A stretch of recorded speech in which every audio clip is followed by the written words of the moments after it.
Bueno, buenas tardes en Colombia a todas las personas que se están conectando. Antes de comenzar esta charla sobre el trabajo de José Celestino Mutis y su patrimonio, me gustaría agradecerle a Verónica Uribe la oportunidad y la ayuda para facilitar este encuentro. Introducir a nuestra invitada de honor, es un honor tenerla aquí. Nos acompaña Esther García Guillén del Real Jardín Botánico en Madrid, el lugar donde se conserva la colección de dibujos de José Celestino Mutis y su obra manuscrita también. Esther, es todo tuyo. Hola, buenas tardes y buenas noches desde Madrid. También agradecer lo mismo a la Universidad de los Andes y a la Facultad de Artes y Humanidades la oportunidad de estar aquí compartiendo escenario con María, con la cual, a la cual tengo mucho cariño y además mucha estima y mucho respeto a todo su trabajo que ha realizado con los dibujos de la expedición, con el mundo iconográfico de la expedición, después de muchas tardes en el archivo y muchas mañanas reflexionando y aprendiendo con ella sobre un poco las interpretaciones artísticas de la colección Mutis. Daros las gracias también a los asistentes o darles las gracias a los asistentes. He traído una presentación. Me gustaría empezar contando un poco que se trata un poco de un proyecto expositivo entre dos instituciones relevantes como son la Biblioteca Nacional de Colombia y el Real Jardín Botánico. Se trata de un proyecto expositivo sobre unos dibujos bastante poco estudiados de la colección, que tiene una gran conexión con la Biblioteca Mutis que se conserva en el Fondo Antiguo de la Biblioteca Nacional de Colombia. Estas conexiones nos han dado pie a preparar una exposición que se celebrará en Madrid en septiembre de este año y en noviembre en la Biblioteca Nacional. Desde ahora ya les animo a que vayan a verla porque seguro que les sorprende lo que es el estudio y las novedades que pueda traer la exposición. Y sin más voy a compartir pantalla, voy a compartir la presentación que tengo preparada.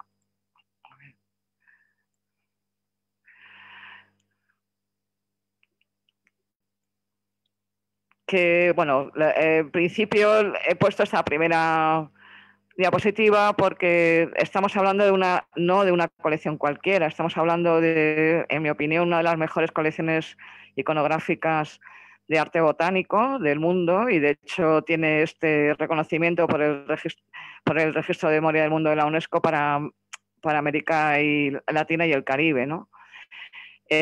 Son dos colecciones, vamos a hablar de la colección de la Biblioteca Nacional y de Colombia y la colección del Real Jardín Botánico, que comparten un legado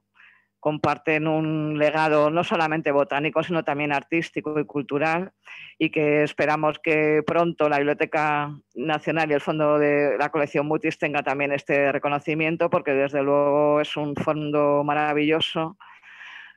Una de las mejores bibliotecas en su época botánicas del continente y con muchas conexiones, como digo, con el trabajo que realizó Mutis y con el fondo iconográfico.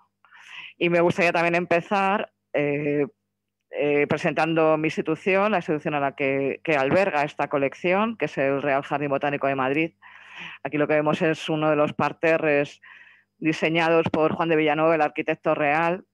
Y el pabellón Villanueva era un pabellón neoclásico diseñado como pabellón de invernáculos, que finalmente nunca llegó a utilizarse como tal y que se destinó desde el siglo XVIII a albergar las colecciones de herbario, archivo y biblioteca, en el que luego se integraría la colección Mutis en 1817.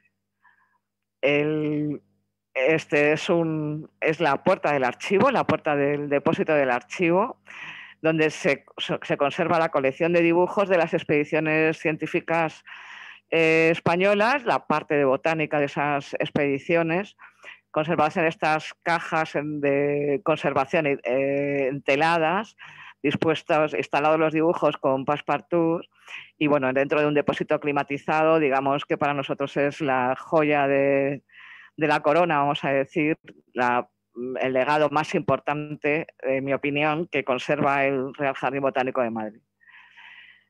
Esta sería la entrada y hablando de la colección Mutis, es hablar también no solamente de sus dibujos, sino también de su herbario, también de sus manuscritos. No podemos entender la colección si no la conectamos con el trabajo botánico, ese trabajo de acopiar los especímenes, estudiarlos y confrontarlos con la bibliografía. Si hablamos de trabajo botánico es imposible no hablar de bibliografía botánica. Muchos de los expedicionarios se quejaban de la falta de libros precisamente porque para poder describir una nueva especie primero tienes que estar seguro de que es nueva. Y si es nueva, tienes que localizar previamente toda la bibliografía que habla de ese género, de esa familia, y confrontarlo y decidir que esa especie es nueva. Mutis tenía una gran biblioteca, se hizo con una biblioteca muy importante, precisamente porque si no, no hubiera podido desarrollar el trabajo botánico que desarrolló, que ejerció. Y también acopió un gran número de especímenes de herbario que, bueno, pues son de alguna manera un reflejo de la flora que existía en ese momento, sobre todo en los alrededores de Mariquita, en los alrededores de Bogotá y también en otras partes como Cartagena, que le mandaban especímenes sus corresponsales, y todo ese legado de especímenes y de material biológico se integró dentro del gran legado de la expedición que llegó a Madrid. Hablar de la colección de dibujos y no hablar de la publicación de la flora de la Real Expedición Botánica es bastante difícil. Muchos de los dibujos que veremos ahora están determinados precisamente por el trabajo de botánicos, sobre todo de Colombia y también españoles, que han estado trabajando con los dibujos y determinando esos dibujos y describiendo esas especies en un trabajo que viene haciéndose desde 1954 y aún no se ha terminado. Mutis quería hacer la gran flora de Colombia, del virreinato, y realmente era un trabajo ímprobo imposible de hacer en los 30 años que duró la expedición. Ya digo que ahora mismo se lleva desde 1954 trabajando solo en los dibujos, en la determinación de estos dibujos, ¿no? Entonces, hablar de la flora de la Real Expedición en relación con la colección también indica que fue la que marcó la organización de esta colección botánica. Los dibujos llegaron organizados en clases lineanas, pero hubo una reorganización después para que pudiera ser, digamos, accesible y útil a la publicación de la flora de la Real Expedición. Y lo que vamos a hacer es un recorrido ahora por esos dibujos y por esa colección, organizada de acuerdo a cómo se decidió en 1954 para poder abordar esta gran obra que es la flora de la Real Expedición Botánica del Nuevo Reino de Granada, ¿no? Hablar de dibujos de Mutis es hablar de estos dibujos. Son unos dibujos que a todos nos vienen a la mente. Son este tipo de dibujo en gran folio, o sea, en folio atlántico, utilizando la acuarela temperada, ese manejo de los verdes y de los rojos, esa simetría, esa armonía en la composición.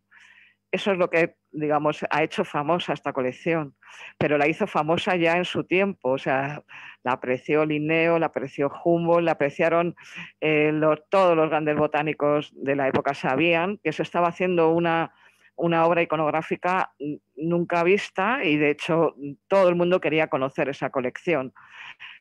Humboldt escribe a Lagasca, al director del jardín, cuando llega a la colección de Madrid enseguida para intentar enterarse de dónde está la colección y quién está trabajándola, porque sabe que es un legado, digamos, impresionante para el mundo, ¿no? Este tipo de dibujo es el que llamamos, digamos, de gran folio, a color. Son unos 2.390 dibujos, pero la colección realmente son 7.000 dibujos. Entonces, dentro de esa parte de los restantes casi 5.000, se encuentran este conjunto de 583 dibujos que llamamos apéndices, que son los que van a formar o los que van a ser protagonistas de la exposición de noviembre en Bogotá. Pero seguimos viendo este tipo de dibujos con esta, digamos, estética que estudió también María, tan definida y tan mutisiana, porque realmente, aunque Mutis no interviene directamente en los dibujos, sí tiene digamos, un carácter que le da el director de la expedición. Podemos ver dibujos que casi parecen tener un horror vacui, o sea, es decir, llenan todo el pliego, toda la lámina, y tenemos otros tan delicados como esta quilinga, que es de la especie de las ciperáceas, que vemos cómo es una cosa muy delicada, casi abstracta, ¿no? Porque realmente los dibujos no están representando un ejemplar al natural, están representando un arquetipo de la especie, ¿no? Los dibujantes, el taller de dibujantes está viendo muchos ejemplares en sus distintos estadios, con flor, con fruto, y está dibujando un resumen, una especie como de arquetipo de la especie. Desde el punto de vista, se ha tipificado alguna especie sobre estos dibujos, se ha tipificado alguna especie, en algunos dibujos se han localizado especies extintas, es decir, especies que no se han vuelto a encontrar en el territorio, como el Centropon ignotis pictoris, y es decir, han recibido muchísima atención. Desde el punto de vista artístico también podemos destacar los últimos trabajos de Juan Ricardo Rey, podemos destacar los últimos trabajos de Paula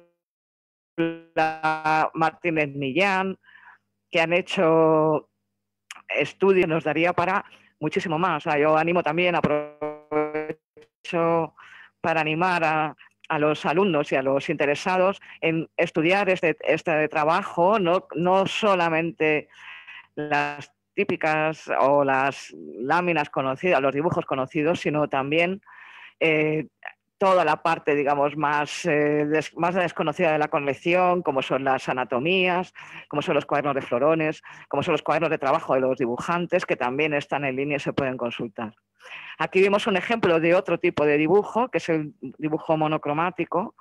Son dibujos o bien en negro o en sepia, que son réplicas idénticas al dibujo en color, destinados a ilustrar, a servir de base para la plancha de cobre, en la que iba a servir para estampar las estampas que iban a ilustrar la flora del Nuevo Reino de Granada, que nunca llegó a publicarse en su momento, ¿no? Es una colección de casi 600 dibujos en negro y otros tantos en sepia, que acompañan a estos dibujos en color y que están considerados dentro de la gran colección, o sea, es decir, de la colección importante o la más conocida, ¿no?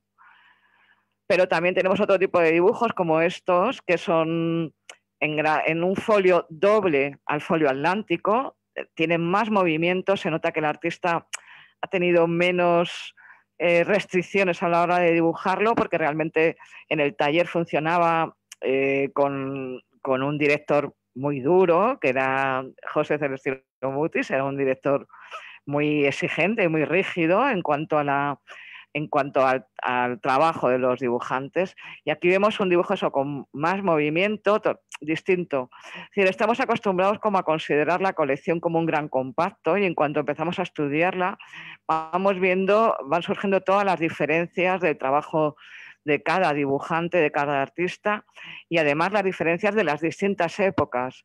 Aunque no podamos asignar exactamente, porque hay una parte muy importante de los dibujos que no están firmados, es cierto que esta parte, digamos, que se podrían poco a poco, con un trabajo muy minucioso, ir acortando, digamos, o acotando, mejor dicho, las fechas de ejecución de los dibujos. Tenemos también dentro de esta gran colección de dibujos, digamos, del estilo de lo que llamamos gran folio a color, dibujos que no tienen nada que ver con los que son más representativos. Por ejemplo, este dibujo de García, como digo, tiene mucho más movimiento, se aleja un poco del canon, vamos a decir, mutisiano, o este dibujo de Mansera, realizado posiblemente en La Habana, en el viaje con Sinforoso, que tiene como un poco una pinta de un dibujo realizado en el campo, aunque, o sea, realizado, digamos, en el viaje, no en un taller como el resto, ¿no? Aunque guarda alguna similitud con los dibujos de la expedición, me refiero a la colección representativa, aún así tiene esa frescura de lo que sería el dibujo en el campo, ¿no? Que es un dibujo mucho más, un poco más tosco, menos detallista, etc. Tenemos también otros dibujos con movimiento, cosa que parecía imposible en Mutis, pues sí, hay dibujos con movimiento, o dibujos inacabados, dibujos que simplemente presenta la floración y no están terminados. Con esto podría perfectamente pasarse a la plancha de cobre y utilizarse para estamparlo, ¿no? Y luego colorearlo con los datos que tenemos. También hay dibujos a lápiz, dibujos a tinta en blanco y negro. Como vemos, hay una variedad muy importante, es una colección muy grande, muy diversa, a pesar de que siempre la contemplamos o siempre se utilizan los dibujos más llamativos y, por supuesto, más perfectos, que son los de la parte de la gran colección. Para el trabajo botánico se separó, digamos, estos dibujos en gran folio de lo que se llamó las anatomías. Las anatomías se refieren a las anatomías florales. En un momento en el que la clasificación, la flor, tiene tanta importancia, hay unas 1022 anatomías, lo que se llama anatomías florales, aunque veremos ahora que no todos son anatomías florales, sino que también hay una gran diversidad. Realmente, bueno, se atribuyen todas a Matisse, pero veremos que son prácticamente perfectas, están destinadas a pasarlas, a trasladarlas al dibujo de gran folio, ¿no? Pero dentro de las anatomías tenemos también cuadernos, como este cuaderno que realmente está representando todas las espigas y todas las floraciones de las espigas, o este cuaderno de florones, como se llamaba, digamos, de especies compuestas, o este cuaderno de malváceas. Es decir, dentro de las anatomías se desmembraron los cuadernos y se trabajaron solo desde el punto de vista botánico. Todo esto era para ayudar a la identificación de los dibujos. Entonces, realmente son cuadernos de trabajo de los dibujantes, pero se tratan o se han tratado de alguna manera solo desde el punto de vista científico, ¿no? También de todas las anatomías tenemos estos borradores, estos cuadernos de estos borradores de los dibujantes, o incluso la iconografía caldasiana. O sea, estos son dibujos, mapas de Caldas y las nivelaciones de Caldas. Es decir, dentro del gran conjunto de las anatomías hay también una gran diversidad de materiales y de diseños. Y por último tendríamos los apéndices. Apéndice es un nombre como bastante raro, ¿no?, para llamar a los dibujos. Todo viene del inventario que realiza la Gasca y de los problemas, bueno, digamos, no tanto de los problemas, sino del número de cajones que llegó a Madrid. En esto hay una cierta controversia, si llegaron 104 o 105. En nuestra opinión llegaron 105 y debido a eso la Gasca hizo un apéndice al inventario de dibujos, es decir, se encontró con un cajón que contenía unos dibujos en blanco y negro con anotaciones de publicaciones y lo llamó el apéndice al inventario. Y bueno, el apéndice del nombre es más bien un término del siglo XX en el siglo XIX no se utilizó, desde luego, o por lo menos no consta en los inventarios, y es, bueno, pues es como una extensión del nombre del inventario propio, ¿no? Pero realmente se trata de copias monocromas de dibujos copiados de libros de la biblioteca de Mutis, ¿no? La biblioteca de Mutis, que como decía al principio está en la Biblioteca Nacional de Bogotá, y que gracias pues, al apoyo de la directora, de Diana Patricia Restrepo, de Andrés Camilo Páez y de Camilo Andrés Páez y de Andrés Camilo Sáenz, y del director del Real Jardín Botánico también, estamos estamos preparando toda esta exposición que se va a llevar en conjunto en Madrid y en Bogotá. Estos son los inventarios a los que me refería, los inventarios de la expedición cuando llegó aquí, que se realizó un inventario sobre el que se había hecho ya en Bogotá, y estos serían las carpetillas que acompañarían a estos dibujos monocromos que, digamos, como eran copias, no se han contemplado desde el punto de vista ni se han estudiado de una manera profunda lo que significaban como aprendizaje de los propios dibujantes, ¿no? Quería por último añadir que no solamente hay dibujos, también hay impresión natural, o sea, trabajos de impresión natural, es decir, estampaciones de plantas entintadas. Este es un trabajo de Caldas que esperamos incluir en la página web de Mutis próximamente, que también próximamente va a cambiar. Esperamos que para octubre esté una nueva página con más funcionalidades, etcétera. Y por último, animarles a utilizarla, a estudiar los dibujos. Están todos los dibujos digitalizados en alta calidad. Y bueno, por mi parte, dar paso a María, que nos va a contar pues todo el tema de la exposición y su estudio sobre los apéndices. Muchas gracias. Esther, muchas gracias por compartirnos, por llevarnos al Jardín Botánico de esta manera. Voy a compartirles mi pantalla. Ok. Si me confirman que todo marcha bien. Sí, María. Gracias. Bueno, entonces, como les dice Esther, pues esta clase de hoy habla y nos vamos a centrar un poquito en este documento que se llama el apéndice, ¿no? Es un inventario que se realiza, como les explicó, cuando la colección llega a Madrid por Mariano Lagasca y Antonio Van Halen sobre estos dibujos, sobre esta caja extra. Y les voy a contar un poquito cómo funciona, ¿no? Entonces tenemos una lista de plantas, de géneros de plantas. Por ejemplo, aquí tenemos número 1, Tifa Major Curtis ex Curtis. Lo que significa es Tifa Mayor tomada de Curtis, de la imagen de Curtis. No, entonces, este manuscrito se empezó a trabajar, fue Esther la que lo llevó a la Biblioteca Nacional en un viaje a Bogotá, y se empezó a trabajar para descifrar el manuscrito, ponerlo en relación con el conjunto de dibujos y después ponerlo en relación con la biblioteca de José Celestino Mutis. Entonces, al hacer este ejercicio, aparecen estos dibujos de los que les hablaba Esther, en este caso los dos primeros, que son la Tifa Mayor de Curtis. Curtis es un botánico inglés, y vemos aquí el modelo del que se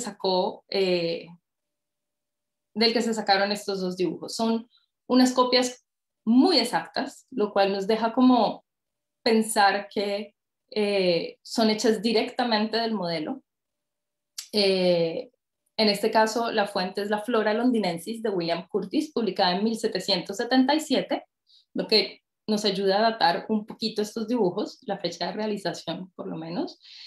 Y vemos que Mutis, o yo digo Mutis porque él es el director y porque el director tiene un rol muy importante en el proceso de creación porque el dibujo científico no es un dibujo libre que el dibujante puede hacer lo que quiera, el director siempre está ahí y da las indicaciones.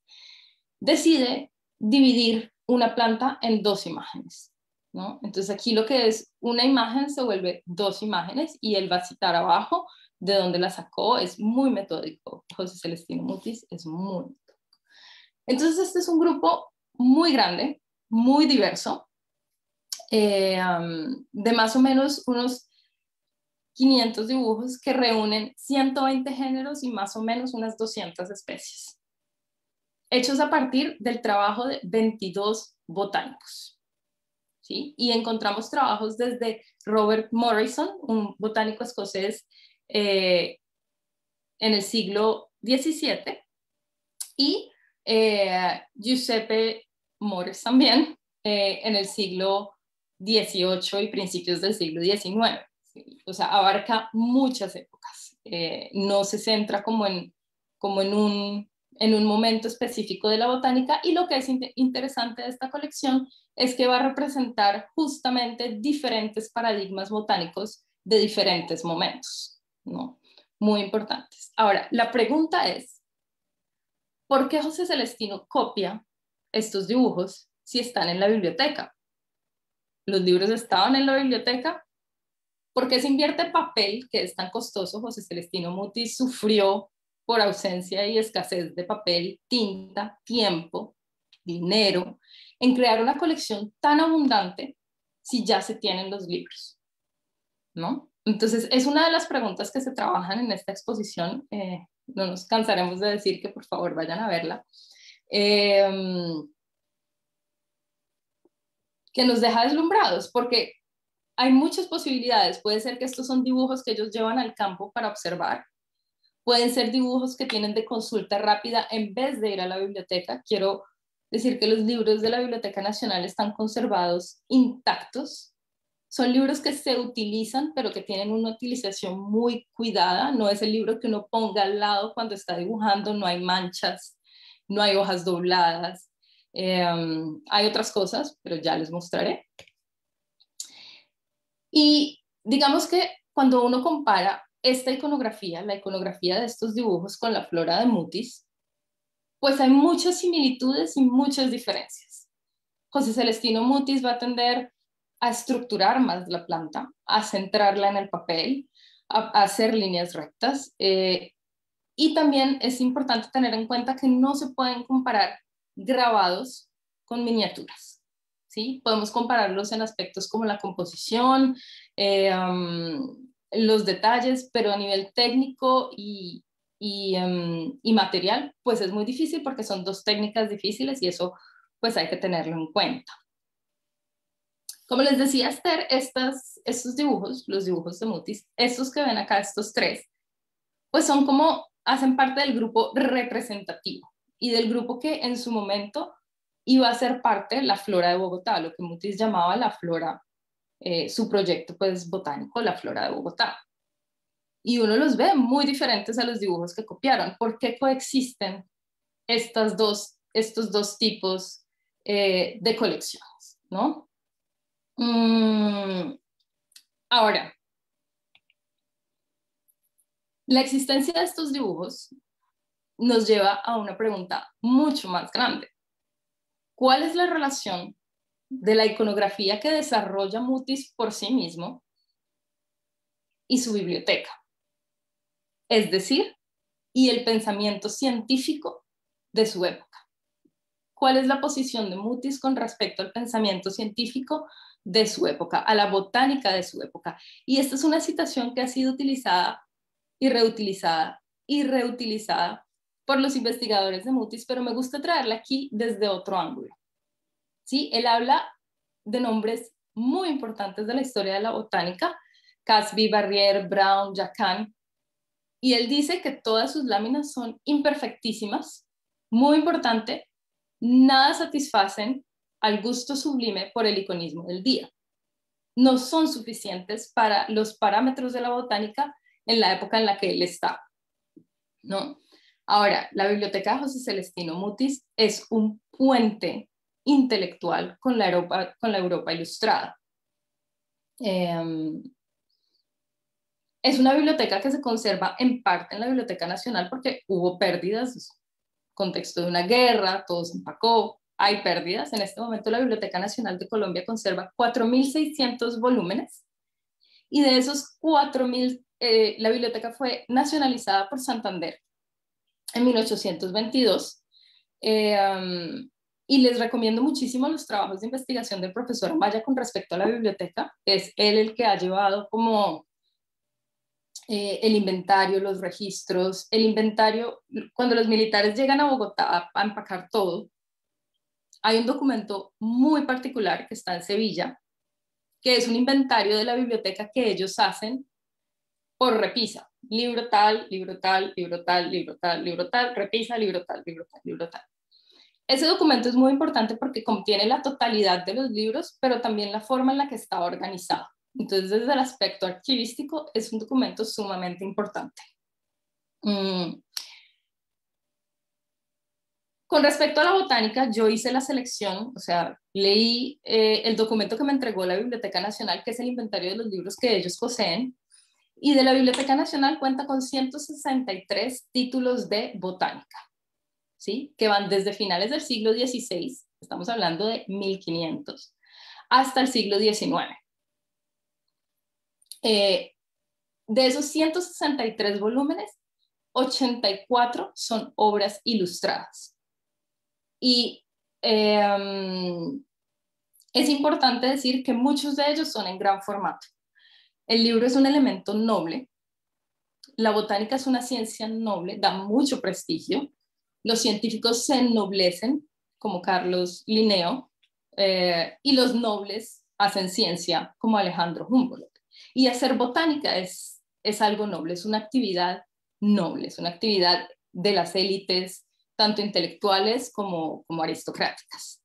Entonces, tener estos libros es un costo muy grande, traerlos desde Europa. Él heredó muchos libros, nuevamente los remito a los trabajos de José Antonio Maya, y aparte de eso su papá es librero. Su papá fue un comerciante de libros, entonces él conoce cómo se mueve el mercado de los libros, y realmente les recomiendo. El Fondo Antiguo está abierto para consulta bajo cita previa, que vayan y vean los tesoros que realmente hay en la Biblioteca Nacional. Muchas veces se dice que todo el patrimonio de Mutis, perdón, está en España. No, también está en Bogotá. Es un patrimonio compartido. Entonces aquí el ejemplar más antiguo de la biblioteca, de 1542, que es la Historia Stirpion de Leonard Fuchs. Muy importante porque aquí estamos con el retrato del botánico, y como para temas un poquito más contemporáneos, pues es un conjunto de plantas medicinales que la gente tiene en el jardín, en este caso como la cannabis sativa, o sea, como broma.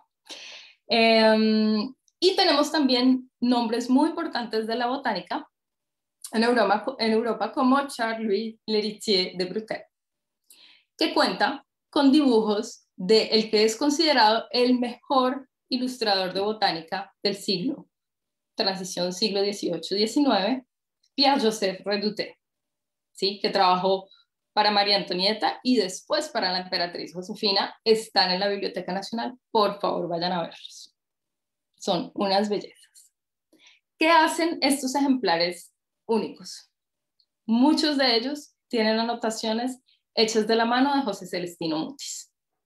Eso hace que sean originales, eso hace que sean fuentes históricas importantísimas de nuestro patrimonio científico, dignas de estudiar, tanto desde la botánica como desde la historia de la ciencia, como desde la historia del arte.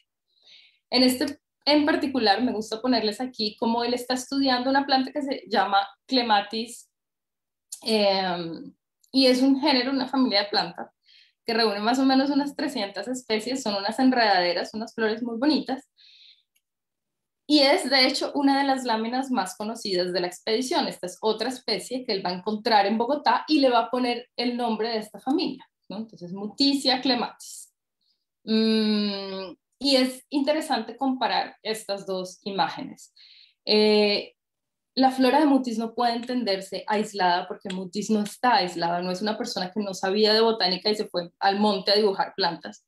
No, es una persona instruida en la ciencia en Madrid y después a posteriori a través de la correspondencia y la adquisición de libros. Entonces, cuando él produce una imagen, la forma de la imagen es el contenido. La flora de Mutis es una flora para ser estudiada sin importar cuál sea su iconografía. La iconografía va a ser el mensaje en la flora de Mutis. Entonces, ¿cómo poner a dialogar esta colección con los libros que tiene alrededor? A mí me gusta mucho guiarme por lo que él nos dice. Entonces, una de las primeras personas que él cita cuando dice que sus láminas son mejores es a Plumier.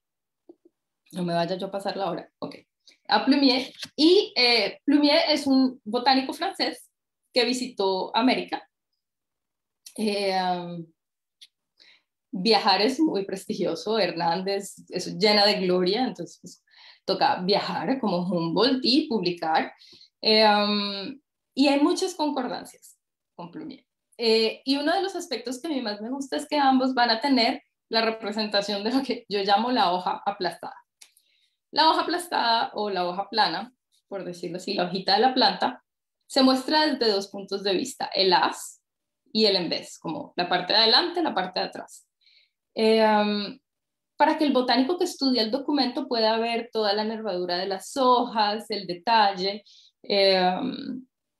y es posible ver puntos en común con Charles Plumier. Algo interesante es que Charles Plumier es prelineano, viene antes del sistema de clasificación de Linneo, que es el sistema de clasificación que Linneo, que José Celestino Mutis va a utilizar, y sin embargo, José Celestino Mutis va a compartir muchos cánones iconográficos con Plumier. Cuando uno compara la flora de Plumier, la iconografía de Plumier con la iconografía de Mutis, pues va a haber muchos puntos en común. Y si ustedes pueden ver aquí, no sé si se alcance a ver, no tengo cómo mostrarles, es posible ver un poquito la letra de José Celestino Mutis en la imagen, un poquito arriba de donde se ve el fruto en la imagen de Plumier, ahí arribita hay una escritura a mano, ese es José Celestino Mutis estudiando el trabajo de otros botánicos.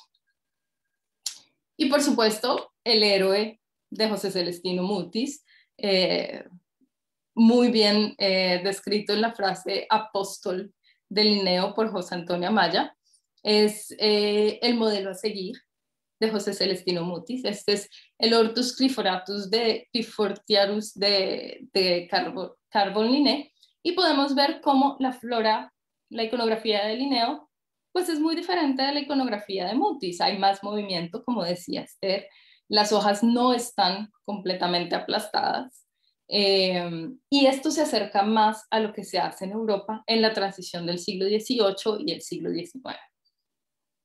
José Celestino Mutis va a tomar una libertad que yo pienso y siento es posible gracias a que él no está dentro del medio académico, si bien él mantiene correspondencias, pues no está en el laboratorio con otras personas de Europa que están siguiendo otros modelos iconográficos. Él conoce esos modelos iconográficos desde lejos y es capaz de tomar una posición al respecto.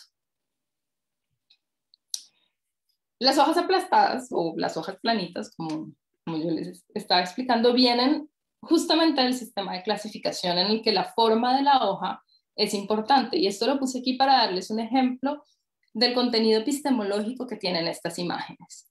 No son imágenes, han sido imágenes que han sufrido demasiado el estigma de ser bellas, entonces todo el mundo se les mete por el lado de la belleza, que no está mal y son imágenes espectaculares, pero también son imágenes con un contenido epistemológico que reflejan los paradigmas de su tiempo. Entonces, por ejemplo, la forma de las hojas corresponde a una clasificación. Es más, cuando José Celestino Mutis hace el trabajo de las quinas en Colombia, él clasifica las diferentes especies de quinas que conoce por las hojas. Entonces está la quina latifolia, la quina cordifolia, con respecto a la forma de las hojas, ¿no? Entonces, cuando nosotros vemos la hojita aplastada en la iconografía de José Celestino Mutis, es porque él quiere resaltar este aspecto, este contenido para la clasificación, ¿no? En la época de Mutis, la botánica tiene dos funciones principales, perdón. La primera, identificar la planta. La segunda, clasificarla. Es lo más importante. Y estos son los pequeños métodos de clasificación. Entonces José Celestino Mutis, con base en su conocimiento de la producción europea, de los avances de la botánica, de la historia también de la botánica, porque no solamente tiene ejemplares contemporáneos, sino también ejemplares un poquito más antiguos, desarrolla un lenguaje iconográfico propio, que todos los botánicos que conocen la flora de Mutis lo llaman estilo Mutis. Para mí es más un lenguaje iconográfico porque la forma responde a un contenido, y va a estar muy orgulloso de él. O sea, José Celestino Mutis está infinitamente orgulloso de su obra, y en algún momento le permite a sus dibujantes firmar las láminas con la mención Americ Pinks. Y este dato es muy interesante porque no es una práctica común del dibujo, es una práctica común del grabado en metal. Sin importar que sea grabado botánico, en la historia del arte, el grabado en metal abajo lleva una citación de la persona que lo dibujó, con el latín del, puntico, la persona que lo pintó, pinks, puntico, la persona que lo grabó, sculpt, puntico. Esto es una prueba de que los dibujantes y el director usan referentes publicados, referentes impresos, y están copiando los cánones nominativos, por decirlo así, de una práctica que no es la misma, ¿sí? Entonces estamos usando el lenguaje del grabado para describir el dibujo. Mucho se ha hablado sobre la posteridad de José Celestino Mutis. Lastimosamente es un proyecto muy grande, no se pudo publicar, no había forma de publicarlo en esa época, es sumamente costoso. Humboldt dice como el cómo no dimensiona lo que esto implica, la publicación de un proyecto así. En ese momento se estaba publicando la flora de Perú, y es un proyecto que tomó 10 años publicar, entonces no había manera de publicarlo ahí. Y cuando Humboldt visita a Mutis, pues Mutis le regala muchas imágenes. Y los remito a la conferencia que está en línea del profesor Amaya, cuando habla de la relación Mutis y Humboldt, y cómo probar que Mutis sí le dio imágenes y que esas imágenes llegaron a París, esas imágenes están perdidas, bueno, en fin. Humboldt publicó su flora, acompañado de un botánico francés, Aimé Bonpland, y las plantas equinocciales son la gloria de Humboldt, que es una obra bellísima, y hay muchas sospechas de que pues es una copia de, o que toma bastante de los trabajos de Mutis, de su herbario, de todo lo que Mutis les obsequió. La obra abre con una dedicatoria a José Celestino Mutis, o sea, tampoco es que ellos no mencionen a Mutis, la obra abre con una dedicatoria y el retrato de José Celestino Mutis, pero la verdad es que no hay ni una sola prueba de que Mutis le haya copiado nada a Humboldt, nada. Aquí tenemos el ejemplar de plantas equinocciales publicado por Humboldt y Bonpland, y tenemos la maticia acuática, que también es una lilia subulata, pintada por José Manuel Martínez. Como podemos ver, hay mucha concordancia, bastante concordancia.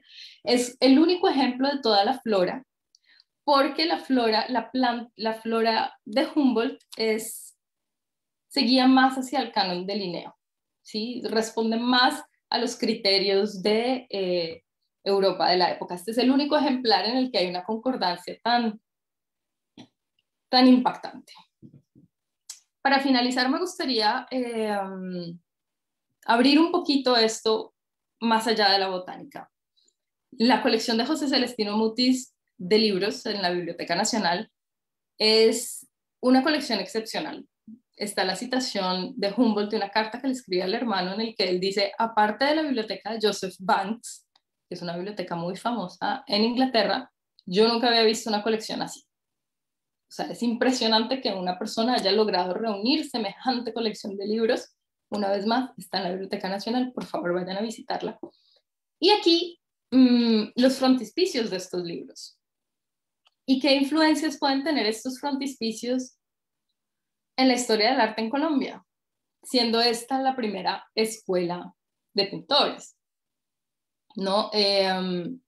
Todas estas imágenes complementarias que hacen parte de esta colección, pues integran la cotidianidad gráfica de estos dibujantes y es imposible no cuestionarse sobre qué otro tipo de aspectos pudieron haber influenciado este tipo de imágenes, ¿no? ¿Qué otras iconografías? Les dejo aquí esta Historia Naturalis y estas imágenes maravillosas. Aquí podemos ver a la derecha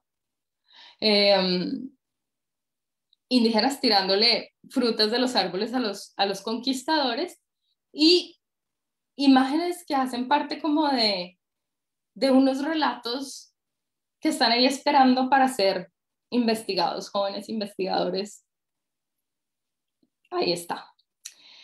Aquí los remito al artículo que acaba de publicar Juan Ricardo Rey, justamente sobre esto, justamente sobre otras iconografías que se trabajaron en la expedición. Está disponible en línea, muy interesante.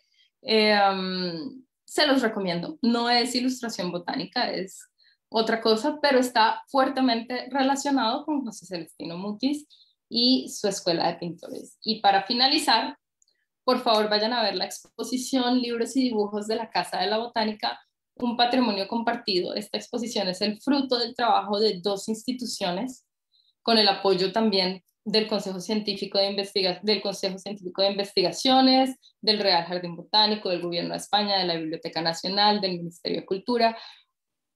Mutis creó un puente cuando se vino. Y ese puente sigue activo y sigue dando frutos y hace parte de nuestra historia y de nuestro patrimonio. Y los frutos están ahí. Entonces, no sé si alguien tenga alguna pregunta. Ahí. No. Esther, un comentario. No.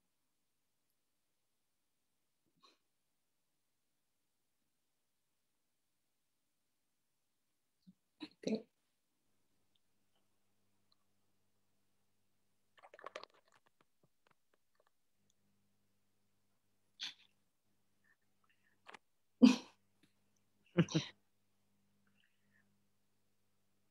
Ok, en Facebook tampoco tenemos preguntas. Bueno, muchísimas gracias por haber asistido, Esther. No sé si quieres agregar alguna otra cosa. El jardín es ahora patrimonio de la UNESCO.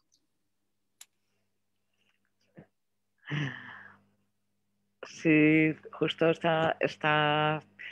este sábado lo han declarado Patrimonio de la UNESCO, Patrimonio Mundial de la UNESCO, al Jardín Botánico de Madrid.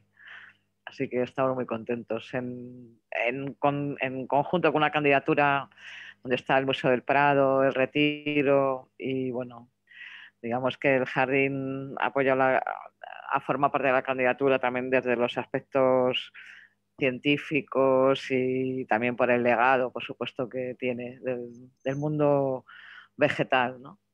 Y sí, estamos muy contentos. Y no sé si tienen alguna pregunta respecto a la colección o respecto a los dibujos y a la exposición.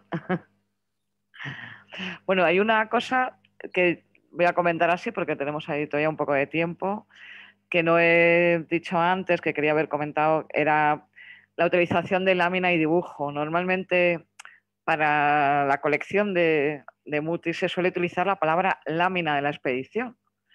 Y nosotros desde el archivo insistimos en utilizar la palabra dibujo, ¿no? A veces a mí se me escapa la lámina porque evidentemente en muchas publicaciones aparece como láminas de la expedición y yo creo que es un poco influencia de la difusión, de la publicación de la flora del Nuevo Reino de Granada, ¿no?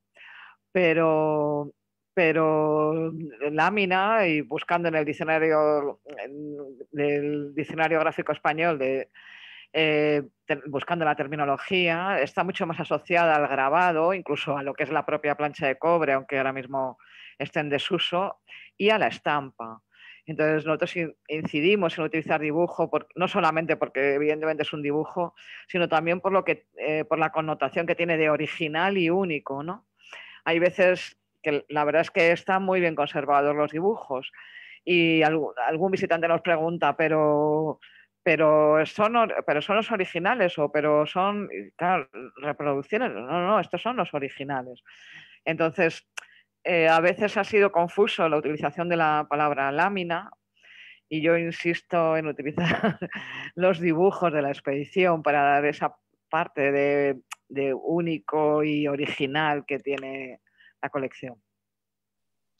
Esther, por aquí hay una pregunta y creo que la pregunta es, la hicieron a la persona, realmente la persona correcta. Dice, hola, Jenny, pregunta, hola, me gustaría saber un poquito más de la cooperación entre Mutis y Caldas y si es posible conocer las conexiones de manera virtual. Voy a responder la segunda parte y después, como le paso a Esther, sí, el Jardín Botánico tiene todo en digital.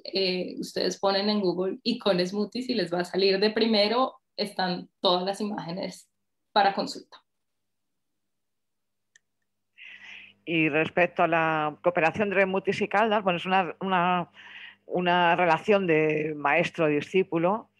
Las colecciones de Caldas, parte de las colecciones se integraron dentro de las colecciones de la expedición. De hecho, por eso han llegado 26 dibujos y gran parte de su herbario está integrado en el herbario de la expedición, aunque sea difícil a veces identificarlo, porque uno de los problemas del herbario de la expedición es que no tiene etiquetas o que carece de muchas etiquetas. Pero la cooperación Mutis Caldas fue, no, más que una cooperación, fue una relación entre maestro y discípulo. Un discípulo que estaba realmente bastante solo se comunicaban por carta. De hecho, no conoce a Mutis hasta que no llega a Bogotá en 1805.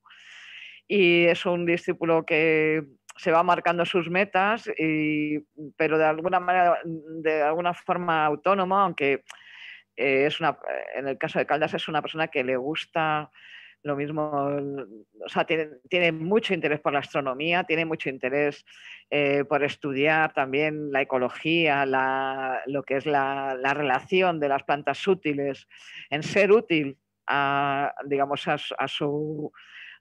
la Nueva Granada. O sea, él está buscando fórmulas también de cómo ser útil, digamos, desde el punto de vista científico. Es ingeniero, o sea, es decir, tiene muchas pasiones. La botánica es una pasión, pero llega un momento que no es tanta pasión como la astronomía, por ejemplo. Pero bueno, es una relación eso, maestro-alumno, y como digo, parte de sus colecciones se integraron en la colección general y otra parte se quedó en Popayán, en manos de sus herederos, ¿no?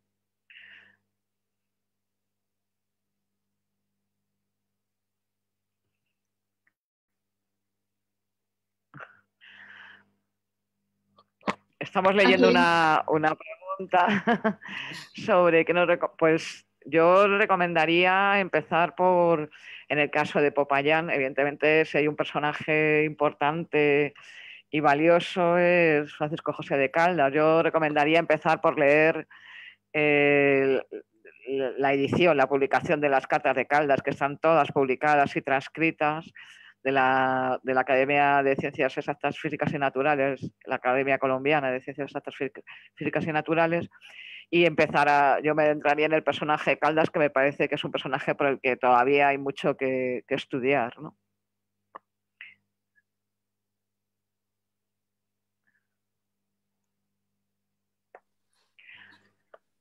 En cuanto hablábamos de plancha o lámina, no exactamente, es que ahí ya decía antes que era una costumbre lo de hablar de las láminas de la expedición.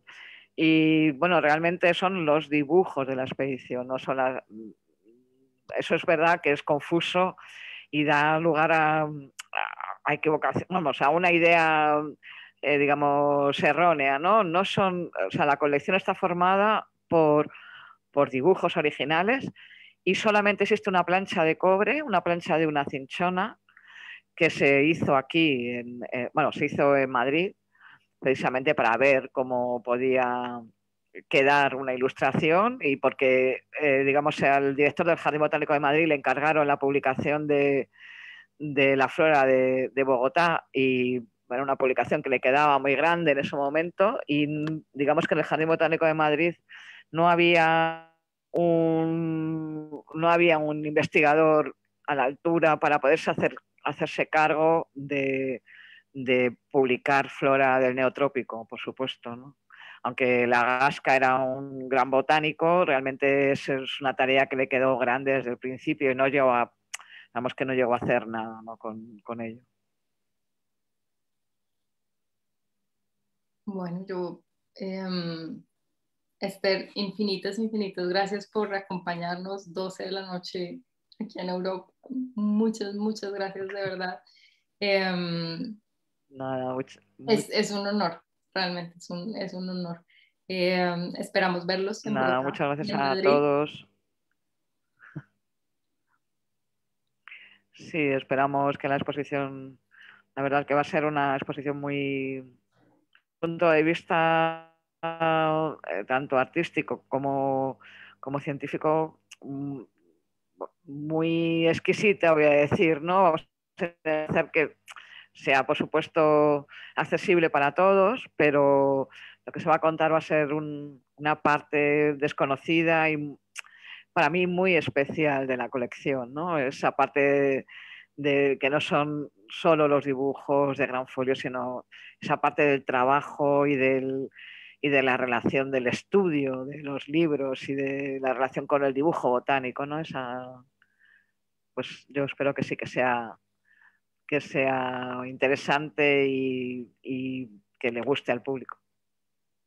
El link para la expo, todavía no hay link, no tenemos link todavía, pero pues nada, estar pendiente de las páginas de la Biblioteca Nacional y del Jardín Botánico, porque seguramente viene en camino. Ok. Bueno, yo creo que podemos dejar ahí. Bueno, y como María, por último, yo les animo a ir a la Biblioteca Nacional. Entre la colección de libros de Mutis se encuentran una parte de los ejemplares que tiene son ejemplares de plantas impresas, es decir, ejemplares de plantas, pero publicados en los que se ha impreso la planta entintada, fresca, lo que se llamaría impresión natural o estampación natural. Es decir, Mutis tenía iconográficamente todo un mundo dentro de su biblioteca, libros dificilísimos y rarísimos de conseguir, libros que, por ejemplo, en la Biblioteca del Real Jardín Botánico no están, como la gran biblioteca española de botánica, no están en la Biblioteca del Jardín Botánico. O sea, libros, no solamente están las grandes bibliotecas como Kew, como Missouri Botanical Garden, pero en Madrid no están. O sea, hemos estado hablando con los conservadores y comprobando y hablando de libros y botánica, y hay cosas, Sibila Media, no sé, hay unas cosas maravillosas. Todos de la Biblioteca Mutis. Les animo a visitarla y a estudiar y a hacer proyectos, porque realmente es un fondo muy, muy, muy interesante. Muy, muy, muy importante. Bueno, son las 12. Muchísimas gracias a los participantes por estar aquí. Otra vez, muchísimas gracias por la clase y pues nos estamos hablando.